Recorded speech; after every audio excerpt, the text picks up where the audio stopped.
Hashtag introduction. Every single morning, billions of human beings wake up, stare at the ceiling, and do the exact same thing they did yesterday. They shower, they commute, they sit in front of a screen, they eat, they scroll, they sleep, and then they do it again, and again, and again. Most of them have never once stopped to ask the most dangerous question a human being can ask. Why? Not why, in the sense of depression or despair, but why in the philosophical sense. Why does any of this matter? In 1942, a 28-year-old French-Algerian writer named Albert Camus published a short, dense philosophical essay called The Myth of Sisyphus. The very first sentence of that essay is one of the most famous opening lines in the history of philosophy. There is but one truly serious philosophical problem, and that is suicide. Camus wasn't being dramatic. He was deadly serious. He argued that before you can discuss politics, ethics, science, or God, you first have to answer the most fundamental question of all. Given that life appears to have no inherent meaning, is it even worth living? His answer was a resounding, defiant yes, but not for the reasons you might expect. Today, we are going to explore the philosophy of absurdism, the radical idea that life is meaningless, that the universe doesn't care about you, and that this terrifying realization is actually the key to living the most authentic, liberated, intensely passionate life you've ever lived. To understand Camus, you first have to understand exactly what he meant by the absurd. The absurd is not a property of the universe. It is not a property of human beings. It is a relationship, the collision between two irreconcilable forces. On one side, there is the human mind. Every single person alive has a deep, almost biological hunger for order, meaning, purpose, and explanation. We cannot help it. We are pattern-seeking creatures. We look at the stars and invent constellations. We look at random events and invent stories. We desperately, relentlessly demand that the universe make sense. On the other side, there is the universe itself. And the universe offers nothing. No response. No pattern. No purpose. No grand plan. What Camus called the unreasonable silence of the world. The universe is not hostile. That would at least imply it is paying attention. The universe is simply, profoundly, completely indifferent. The absurd is born in that gap. It is the friction created when a meaning-hungry human being slams face-first into a meaning-empty universe. And every single person alive, whether they realize it or not, is living inside that gap right now. Camus illustrated this with a deceptively simple observation. He wrote that sometimes, in the middle of a completely ordinary day, the stage scenery collapses. You are sitting at your desk, or standing in a grocery store, or stuck in traffic, and suddenly a thought cuts through the noise like a blade. What am I doing? What is the point of all this? That brief, terrifying moment of clarity, when the comfortable illusions of routine temporarily dissolve, and you see the raw, undecorated machinery of your own existence. That is the absurd breaking through. So, if life is fundamentally absurd, what do most people do about it? Camus identified 3 common responses, and he rejected 2 of them completely. The first escape is physical suicide. If life truly has no meaning, why continue? Camus considered this the most honest response to the problem, but he ultimately rejected it as a surrender. Killing yourself doesn't solve the absurd. It eliminates the one being capable of experiencing it. The problem remains. You simply no longer exist to confront it. The second escape is what Camus called philosophical suicide. This is far more common and far more dangerous, because most people don't even realize they are doing it. Philosophical suicide means taking a leap of faith, escaping the absurd by inventing or adopting a system of meaning that the universe never actually provided. This includes religious belief in an afterlife, political ideologies that promise a future utopia, or even the modern secular religion of hustle culture. The unquestioned belief that if you just work hard enough and optimize enough, your life will eventually feel meaningful. Camus argued that all of these are the same fundamental error. They kill the tension of the absurd by pretending the universe actually does have an answer. They are intellectual narcotics. They don't solve the problem. They just make you stop feeling it. The third response, the one Camus championed, is revolt. Not political revolt, but philosophical revolt. You acknowledge the absurd. You stare it directly in the face. You accept that the universe will never give you meaning. And then, defiantly, lucidly, passionately, you keep living anyway, not because life has a point, but because the act of living fully in the face of meaninglessness is itself an act of rebellion. In The Myth of Sisyphus, Camus wrote one of the most important lines in all of modern philosophy.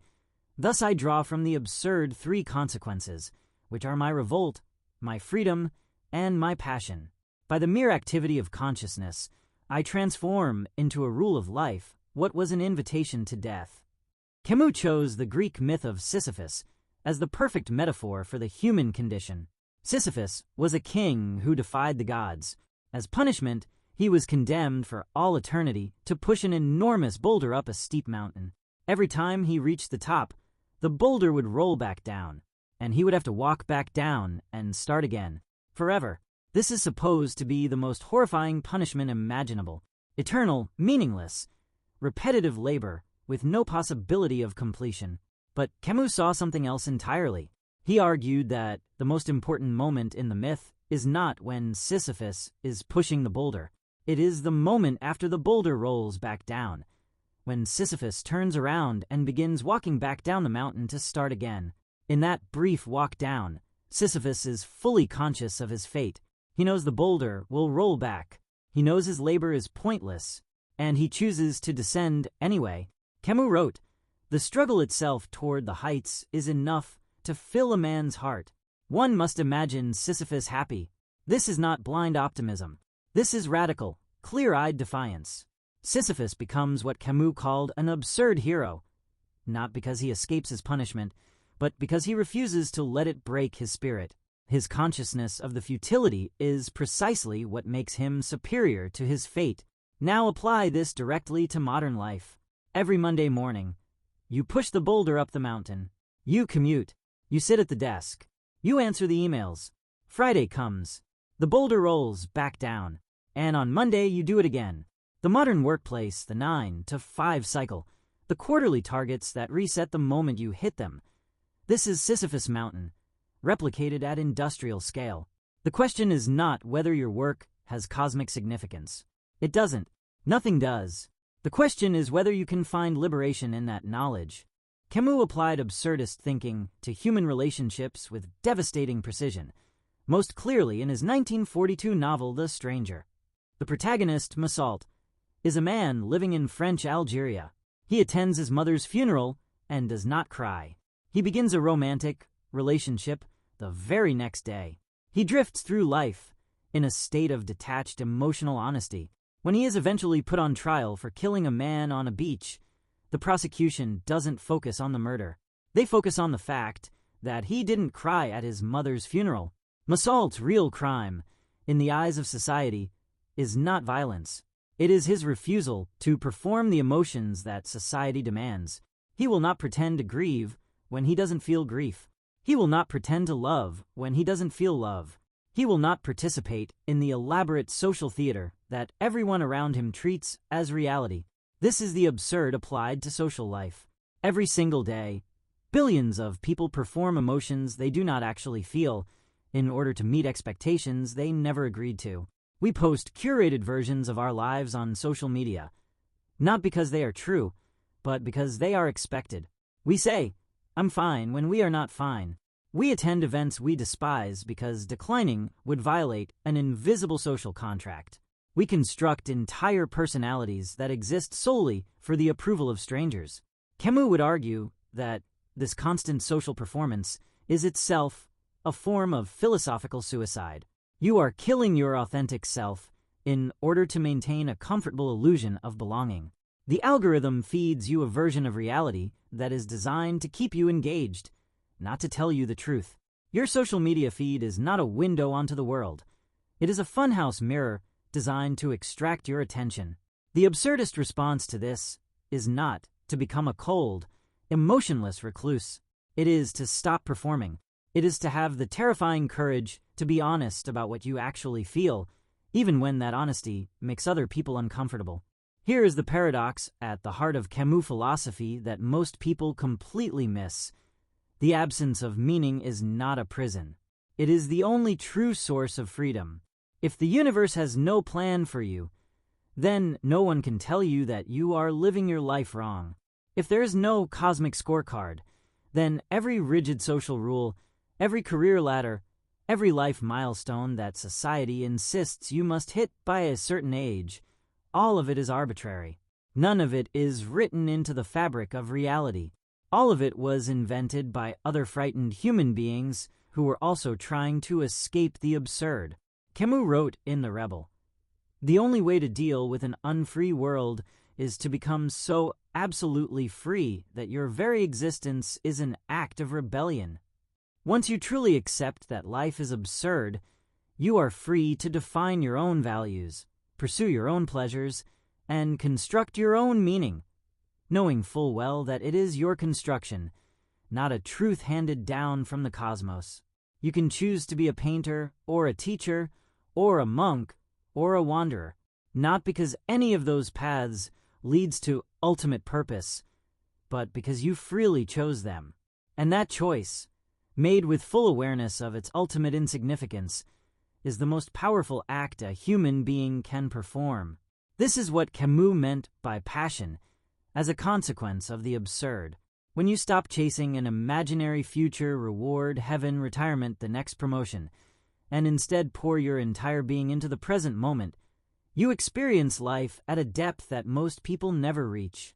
Every conversation becomes vivid. Every sunset becomes a defiant act of beauty against an indifferent cosmos. Every moment of genuine laughter is a small, gorgeous rebellion against the void. It is absolutely essential to understand that Camus was not a nihilist. This is the single most common misunderstanding of his philosophy, and getting it wrong leads to genuine psychological damage. A nihilist says, "Life has no meaning, therefore nothing matters, therefore I should do nothing." This is a descent into apathy and despair. Camus says, "Life has no inherent meaning, therefore I am free to create my own, and I choose to live with maximum intensity." This is an ascent into liberation and passion.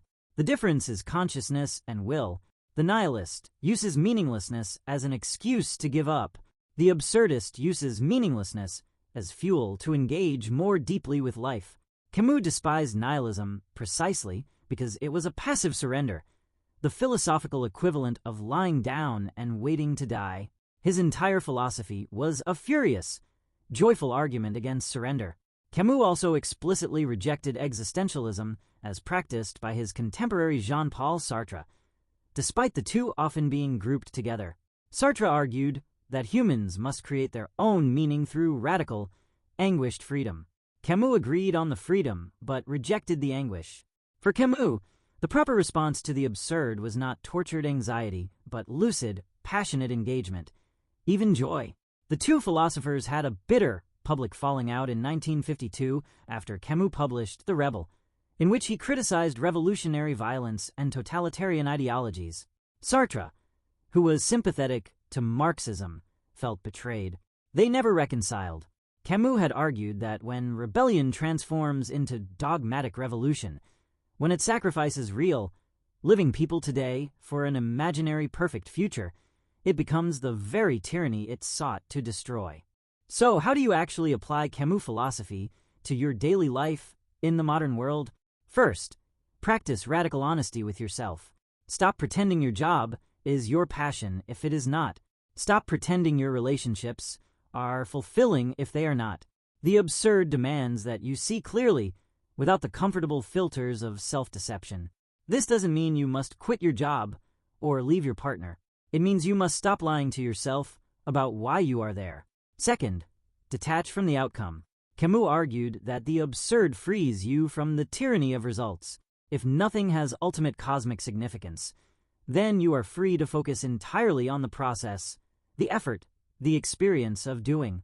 Push the boulder, because pushing the boulder is what you do, not because you believe it will stay at the top. Third, reduce your social performance. Audit the parts of your life where you are performing for an audience rather than living for yourself.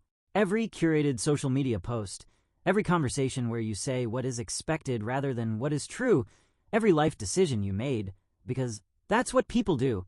These are all forms of philosophical suicide. Camus would urge you to strip them away, one by one, until what remains is authentically yours.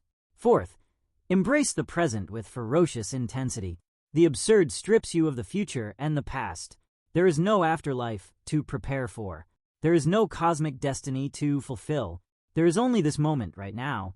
Camus spent his youth swimming in the Mediterranean, playing football with his friends in the streets of Algiers, and writing in sun-drenched cafes.